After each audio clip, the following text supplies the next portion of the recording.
예, 오늘은 이 말씀을 가지고 하나님의 아들을 믿는 사람들에게 주어지는 두 가지 축복이라는 주제로 말씀을 전하겠습니다. 여러분 하나님의 아들을 믿습니까? 오늘 하나님 두 가지가 약속되어 있어요. 오늘 말씀에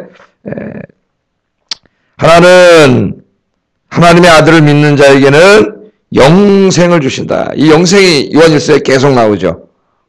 요한일서는 계속 주제가 반복된다고 제가 여러 번 말씀드렸습니다. 영생. 이 요한복음에도 보면은 영생이라는 말이 많이 나와요. 그러니까 이 사도 요한이 자주 사용하는 용어가 영생입니다. 영생. 영생이 무슨 의미냐? 저희 계속 가르쳐 드렸어요. 영생이 제일 많이 오해되는 개념이라고. 오늘도 또 복습합니다, 이제. 오늘 복습할 때 완전히 절대 잊어먹지 않도록. 두 번째 주신 특권은 뭐냐면은, 하나님께 필요한 것을 요청할 수 있는 특권입니다. 어떤 특권이라고요? 우리가 필요한 게 있으면은 하나님께 요청할 수 있는, 그 특권이잖아요. 여러분, 저 대통령이 말이죠. 여러분한테 어려운 일 있으시면은 제 개인 전화로 전화하세요. 그리고 휴대폰 전화를 여러분한테 가르쳤다고 한번 생각해 보세요. 그거랑 똑같은 거예요. 대통령 휴대폰 전화 누가 전화하겠어요? 정말 가까운 사람 아니면 누가 전화하겠어요? 근데 만약에 그랬다고 생각을 해보세요. 그러니까 바로 그거예요. 하나님께 내가 필요한 게 있으면 직접 요청할 수 있는 특권을 주셨어요. 그 특권이 뭐죠? 기도예요, 기도. 그 기도가 특권인 줄 몰라요. 오늘 여러분 새벽에 오신 여러분 축하합니다. 오늘 그 특권을 여러분이 활용하시는 거예요. 이 어리석은 사람들은 그 특권인지도 모르고 그게 하지도 않아요. 하나님이 주신 축복인데. 자, 구약에서는 이 두 가지 축복이 어디서 주어졌냐면은 하나님의 성전에서 주어졌습니다. 성전은 어떤 곳이에요? 구약의 성전은 하늘과 땅이 맞닿는 곳이라 그랬어요. 하늘과 땅이. 원래 하늘과 땅은 하나죠, 하나. 하늘과 땅은. 하늘은 신학적인 용어로서 하나님이 계신 곳이고, 땅은 우리 인간이 있는 이 우주라고 할 수가 있겠는데, 하늘은 저 하늘이 아니에요. 물론 저 하늘을 의미할 때도 있지만은 대부분은 신학적인 의미예요. 그 하늘과 땅이 우리 인간이 죄를 지면서 하나님이 거하시는 것과 우리 죄를 지며 하나님은 죄와 함께 하지 않으시기 때문에 인간의 땅이 이렇게 나뉘어져 있는데, 이 하늘과 땅이 요한계시록에 보면 이제 하늘이 내려오죠, 땅으로. 요한계시록 21장에. 그래서 이 땅과 하늘이 이렇게 겹쳐서 하나가 돼요, 21장에. 그래서 성경이 마감을 하는데, 그래서 이게 완전히 합쳐지면은 이게 이제 하나님의 나라가 완전히 이루어지는 거예요. 하나님의 나라가. 이 하늘이 내려오면 땅을 이렇게 덮어 씌우면서 모든 악은 소멸되고 여기에 이제 치유와 회복이 일어나는 겁니다. 그것을 성경에서는 천국이라고 하고 하나님 나라라고 하고 또는 새 하늘과 새 땅이라고도 하고, 그죠? 거기서 우리가 사는 삶을 지금 영생이라고도 하고 그러는 거예요. 그러니까 하늘과 땅이 떨어져 있는데, 떨어져 있으면 우리는 죽는 거예요. 하나님부터 생명이 와야 되는데, 그래서 하늘과 땅이 이렇게 동심원으로 맞닿아 있어요.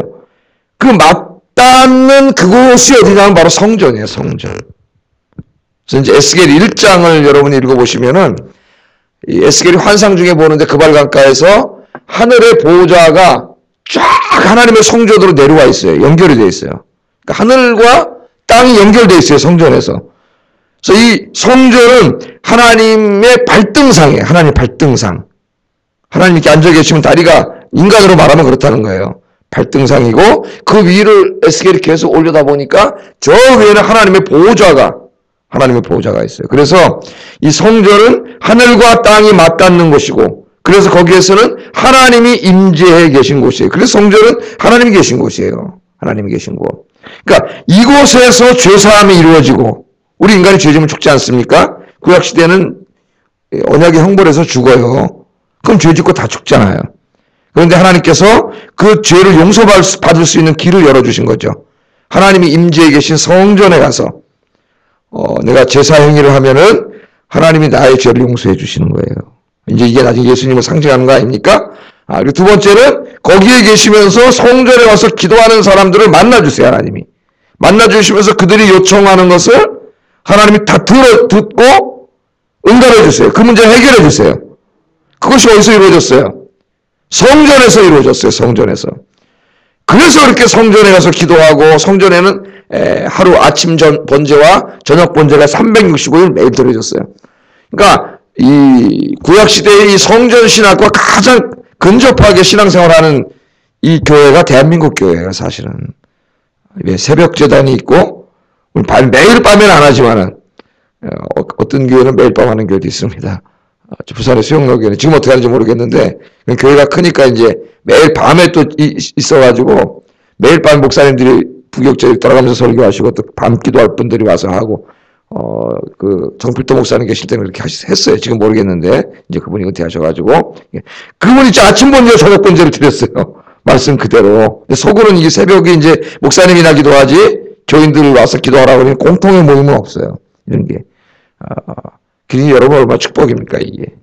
그곳에 하나님을 만나는 곳이에요. 이 성전이. 그런데 요한복음 이제 이 사도 요한이 요한복음을 썼잖아요. 요한복음 2장에 보면은 참 성전이 예수님께서 오셨죠. 예수님 뭐라 그래요? 요한복음 2장에. 이 성전을 헐어라. 내가 3일 만에 다시 지리라. 그랬더니 사람들이 깜짝 놀라가지고 아니 이 성전을 지금 짓고 46년 동안 지금 이 성전을 짓고 있고 성전이 그때 예수님 때까지 완성이 안 됐어요. 거의 80년 걸렸어요. 성전이 완성되는데 성전 80년 걸려서 성전을 짓고 6년 만에 이제 다 무너져 버립니다. 이 성전. 그러니까 인간이 쓸데없는 짓을 하는 거죠. 거기다 돈 다 들여가. 지금 한국교회 반성해야 될 부분들이 이런 부분들인데 졌는데 네가 이거 걸고 3일 만에 진다고? 그랬죠. 그때 뭐라 그래요? 이는 곧 자기 몸인 성전을 가리켜 한 말씀인데 그들이 이해하지 못했다고 이야기. 예수님의 죽음과 부활을 의미하는 거예요. 그러니까 뭐냐면 이제 성전에 누가 계신 곳이 하나님이 계신 곳인데 그 성전에 임재하시던 하나님이 이제 그냥 인간의 몸을 입고 오셨어요. 우리 이제 이 성육신을 계속 공부했죠. 요한일서에. 오셨기 때문에 이제는 더 이상 돌로 지은 성전이 필요 없어요.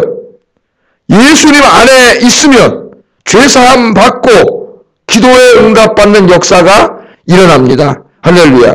그래서 예수님이 오셔서 내가 내 죄를 사하노라. 내가 내 죄를 용서하노라. 그랬더니 이 바리새인들이 깜짝 놀라가 이런 신성모독자가 있느냐.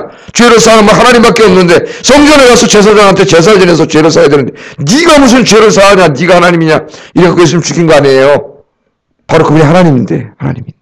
성전에 갈 필요가 없는데 성전에서 가야 만나주시던 그 주님이 인간의 몸을 입고 그들에게 찾아오신 거예요. 그래서 이제는 주님 안에 들어오는 자는 죄사함 받고 주님 안에 들어오는 자는 바로 그분이 하나님이신데 그분 안에서 기도의 응답을 받고 그런 역사가 이루어지고 오늘 이제 이걸 공부하는 거예요. 할렐루야. 네. 오늘 여기에 대해서 제가 좀 신학적으로 오늘 말씀 전하려고 좀 배경 설명을 했는데 자 오늘 말씀을 보면은 먼저 요한이 23절에 보면 내가 왜 요한일서를 썼느냐 여기에 대해서 이야기합니다. 요한일서 마지막 부분인데요. 요한복음에도 그랬죠. 요한복음도 마지막 부분을 보면은 내가 왜 요한복음을 썼느냐 예수 그리스도를 믿고 너희로 하여금 생명을 얻게 하기 위해서 썼다. 요한복음을 쓴 목적을 20장 맨 제일 끝에 이야기해요. 이거 요한이 같은 걸 썼기 때문에 또 여기도 마찬가지예요. 내가 왜 요한일서를 썼느냐 같이 읽어보겠습니다. 13절 시작.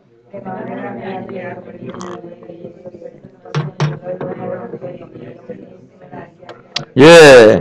자, 이거 왜 썼다 그랬어요? 요한일서 너희에게 영생이 있음을 알게 하려고, 영생을 주려고 썼다는 거예요. 이 서신을 읽는 사람들이 또 여러분처럼 새벽에 나와 이 말씀을 이렇게 듣는 사람들에게 무엇을 주려고, 이걸 듣고 뭘 하려고, 영생이 있음을 가르쳐 주기 위해서. 그래서 그 영생을 누리는 사람이 되게 하기 위해서 이것을 썼다. 그렇게 얘기합니다. 그 영생에 대해서 제가 계속 말씀드렸어요. 매일 오시는 분들은 이제 다 알 거예요. 아마 이 영생은 뭐라 그랬죠? 오는 세대의 삶이라 그랬어요. 그냥 영원히 사는 게 아니에요. 영어로 자꾸 eternal life.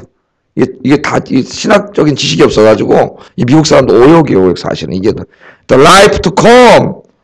오고 있는 세대, 앞으로 올 세대, 새로운 세대, 새로운 시대. 그게 뭐예요 지금? 아까 하늘과 땅이 만날 때 하나님의 나라죠. 하나님의 나라.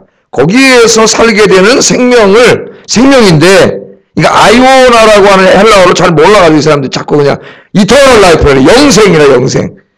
그러다 하여튼 거기서 영원히 사니까 영생이죠. 여러분 의미는 분명히 우리가 알고 있어야 됩니다. 여러분 사람 누구나 죽죠. 다 죽지 않습니까 우리? 죽은 후에는 어떻게 될까요? 인간이 이 땅에 존재하는 다음부터 계속 인간이 그걸 생각해 왔습니다. 인간이 죽으면 어떻게 될까? 100살도 못 살고 죽는데 죽으면 그 다음에 뭐지? 사후세계가 어떻게 될까? 이 요한일서가 쓰여지더니 그레코 로만 시대의 이 헬라인들은 어떻게 생각했을까요? 특별히 그 헬라 철학의 아버지라고 하시는 플라톤은 이 사후에 대해서 어떻게 생각할까요? 사후에 대해서. 플라톤은 어떻게 생각했다 그랬죠? 이 물질 세계는 열등하고 악하고 그렇다 그랬죠. 이 물질 세계는. 이 시간과 공간과 물질의 세계는 그랬다 그랬어요. 우리 그 인간의 육신도, 이건 악해요, 이 세대는. 그 영의 세계, 이데아의 세계만 선한데, 우리 인간이 죽으면은 우리 안에 육신의 감옥이라 그랬어요, 육신을. 감옥에 갇혀있던 영혼이 빠져나가요. 나가가지고 어디로 가냐면 하데스라고 하는 곳으로 간다 그랬어요. 우리 신약 성경에도 하데스가 나와, 우리 성경에 이제 음부라고 번역하기도 하고 그렇게 했는데, 이 하데스로 간다는 거예요, 하데스로. 그럼 하데스로 그럼 다 똑같은 하데스로 갈까요? 그렇게 말을 해버리면은, 그럼 이게 도덕적인 윤리적인 의미가 하나도 없어요. 그래서 플라톤이 뭐라 그랬냐면은, 하데스로 가긴 가는데, 이 땅에서 미덕을 쌓고 선하게 산 사람들의 영혼은 지복의 하데스, 기쁨과 평강이 넘치는 그런 하데스로 가고, 이 땅에서 미덕을 쌓지 않고 죄 짓고 지 멋대로 살고 그런 사람은 고통이 가득한 하데스로 간다. 이게 헬라인들의 생각입니다.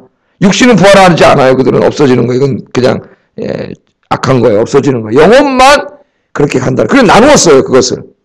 그렇게 헬라인들이 생각을 하고 있었다고. 우리나라 사람들은 어떻게 생각하고 있어요? 전통적으로.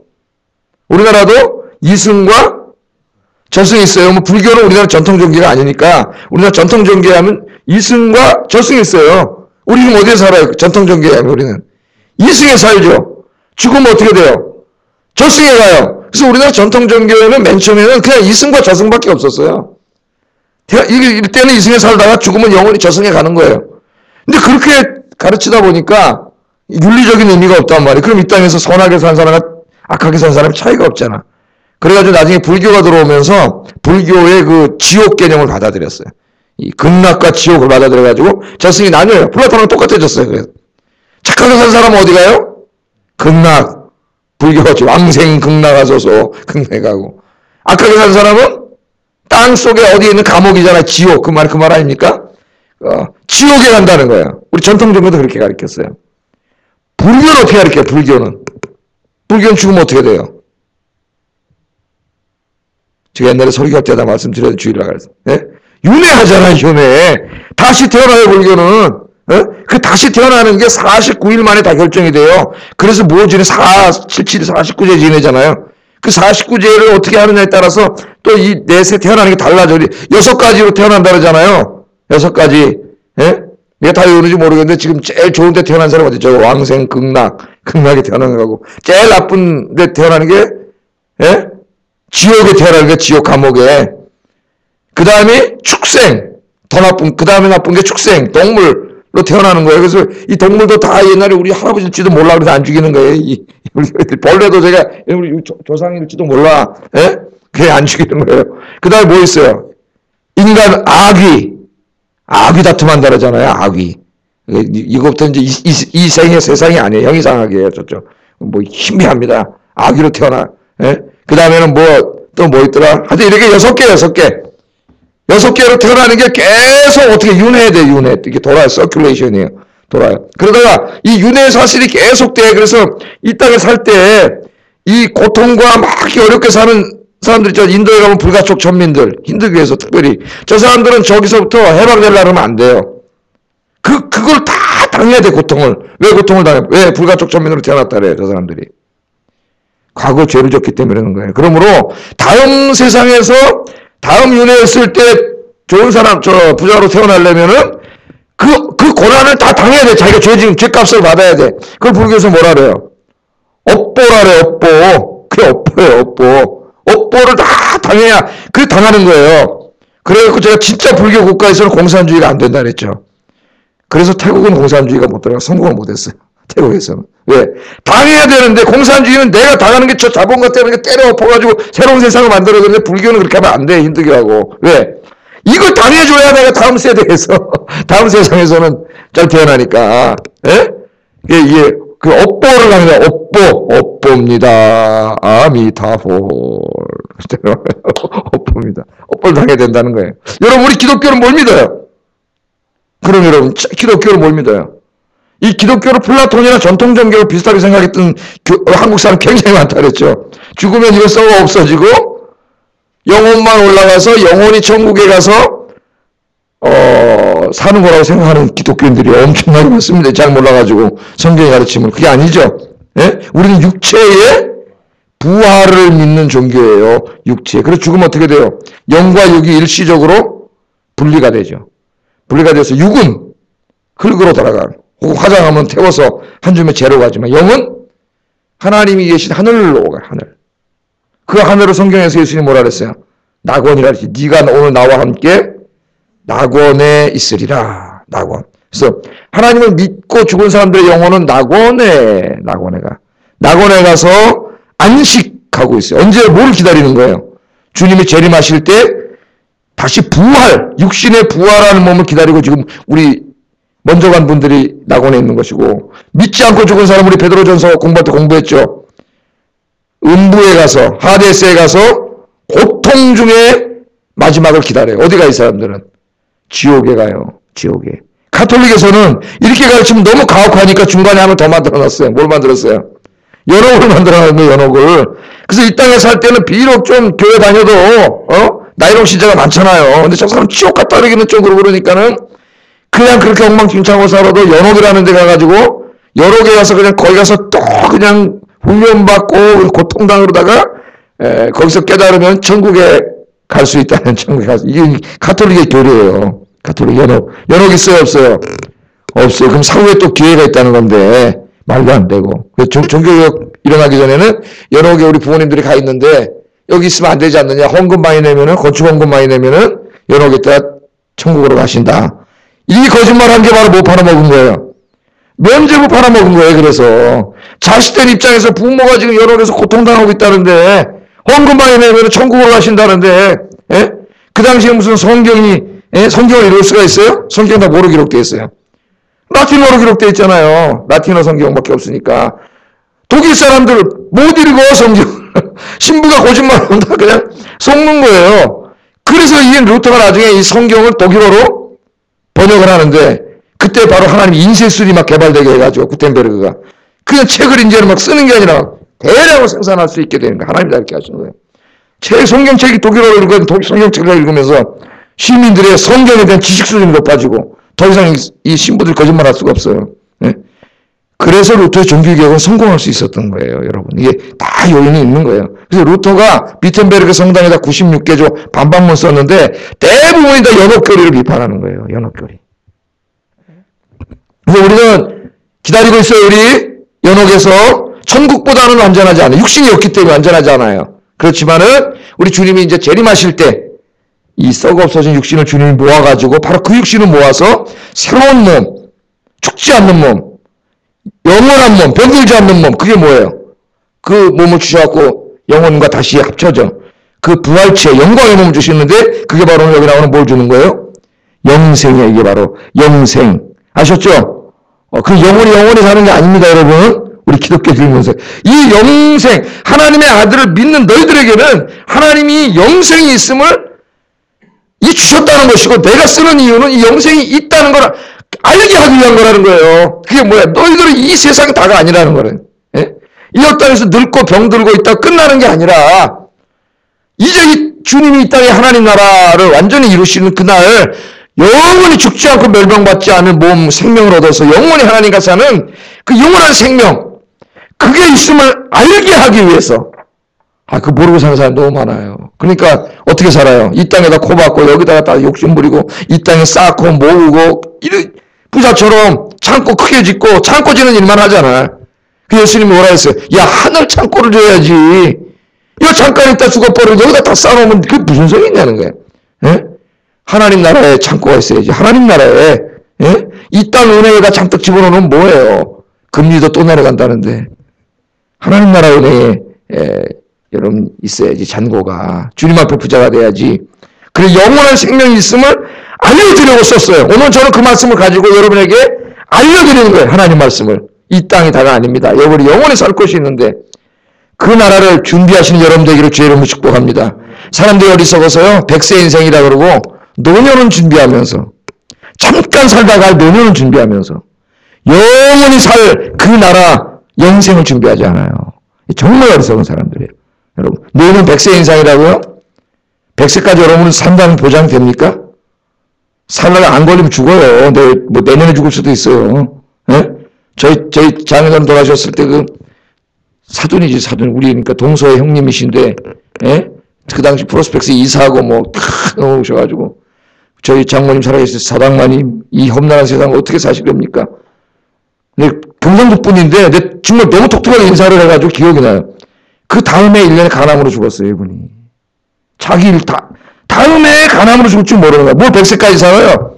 여러분 하나님께 드리고, 하나님 영광에서 쓰고, 헌신하고, 그래야 하나님 건강도 주시고, 오래 살지. 내가 해가지고 100세까지 살고 돈 모으고, 어리석은 자여 하나님 뭐라 했어요? 내일 밤에 내가 오늘 밤에 네 죽이려고 하는데, 너 쌓아놓고 누구게 되겠느냐. 이렇게 인간이 어리석은 거예요. 어리석은 거예요. 여러분, 영원한 생명이 있습니다. 하나님 나라가 있고 그 땅 여러분 준비하고 계세요.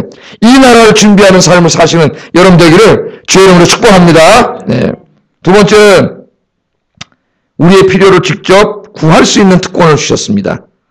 14절 15절 읽어보겠습니다. 시작.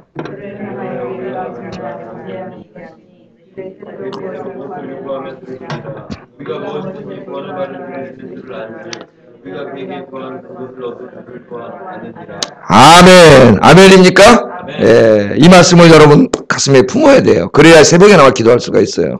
예? 그를 향하여, 주님을 향하여 우리의 가진 바 담대함이 뭐예요? 주님의 뜻대로 기도하면은 주님이 들으시고, 우리가 무엇이든지 구하는 것을 주님은 다 들으시는 줄 우리가 알기 때문에, 또 뭘 확신할 수 있어요? 우리가 구한 모든 것을 받을 줄을 우리가 또 확신하노라. 여러분이 확신을 가지고 기도하십니까? 기도할 때 기대하세요. 기대하고 기도하세요. 하나님의 응답. 내 기도를 들으시니까 내 기도를 들으시고 응답해 주실 줄을 믿기 때문에 우리가 기도하는 거예요. 믿음으로 기도하면은 여러분이 무엇이든지 구하는 것을 우리 하나님 어떻게 한다고요? 주신다는 겁니다. 이거 정말 믿으면 내가 오지 말래도 기도하러 올 거예요. 정말 믿는다면은. 제가 가끔 그러잖아요. 새벽 5시에 어떤 사람이 재벌이 여기에 와서 오시면 문 들어올 때마다 10만 원짜리 수표 한 장씩 드리겠습니다. 아마 그럼 다 올걸요? 10만 원짜리 준다면. 한 장만 줘도 다 올걸. 애들까지 깨워갖고 다 데리고 올걸요? 예? 식구들을 다 받으려고. 100만 원 준다 그러면은 친척까지 다 데리고 올걸요? 근데 우리 하나님께서 이렇게 약속을 해주셨는데 안 와. 입으로는 믿음이 있다고 하지만 믿음이 없는 거예요, 사실은. 안 믿는 거예요. 정말 믿는다면 오겠죠. 주님 앞에. 열심히 기도하겠죠. 예. 이것이 바로 특권이라는 거예요, 특권. 그래서 우리 예수님께서 이 사도 요한이 쓴 이 요한복음에 보면은 기도에 대해서 예수님이 가르쳐 주신 것을 여러 번 말씀을 하는데, 특별히 그 요한복음 14장, 한번 찾아보겠습니다. 14장, 13절, 14절, 요한복음. 이런 말씀 줄쳐놓고 여러분 외우세요, 다.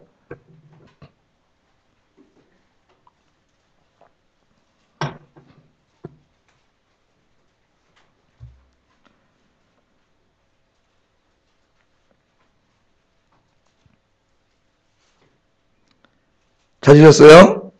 예, 같이 읽겠습니다. 시작. 너희가 내 이름으로 무엇을 구하든지 내가 행하리니 이는 아버지로 하여금 아들로 말미암아 영광을 받으시게 하려 함이라. 내 이름으로 무엇이든지 내게 구하면 내가 행하리라. 아멘. 예수님 뭐라 그랬어요?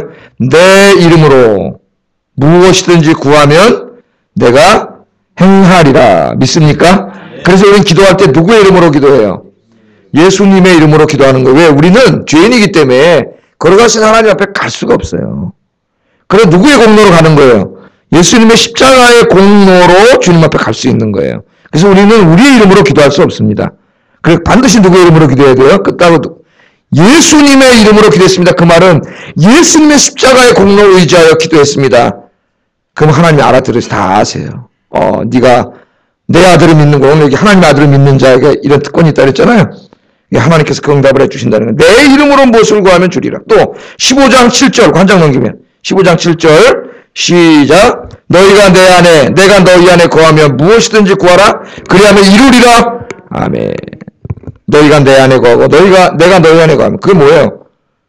내가 주님을 믿으면, 네가 정말 하나님의 아들을 믿으면 오늘 말씀처럼 너희가 무엇이든지 구하는 것을 내가 다 이루어 주리라. 이게 약속의 말씀입니다. 기도를 가르치신 주님께서 기도에 대한 약속의 말씀의 믿음이 뭐냐? 이 말씀을 신뢰하는 거예요. 그냥 마음으로만 신뢰하는 게 아니라 신뢰하는 사람의 행동에 옮기는 거지. 기도하는 거죠. 그러니까. 이 말씀을 믿는 사람은 기도하는 거예요. 기도하는 거예요. 그래서 히브리서 저자는 뭐라 그랬느냐? 예수님 말씀을 기억하면서 히브리서 4장 16절 다음 찾아보겠어요. 히브리 4장 16절. 옛날에는 성경 다 이런 거 안 해주고 다 찾았죠. 빨리 찾기 경쟁에 붙였어요, 목사님들이. 그럼 이거 빨리 찾아 읽으려고 경쟁에 붙어가지고 얼마나 빨리 찾는지 1등으로 읽은 분은 막 목사님 칭찬해 주셔요. 그럼 막 그 사람이 그날 교회에서 막 최고 되는 거야. 성경 빨리 찾기 막 1등 돼가지고 막 집에 가서 막 성경 빨리 찾기 막 연습했어요. 연습. 왜? 전 성도 앞에서 내가 성경 제일 빨리 찾는 모습을 보여주려고. 빨리 찾아야 돼요, 성경.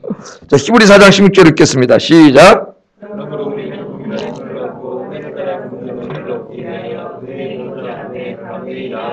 아멘. 그래서 어떡하라고요?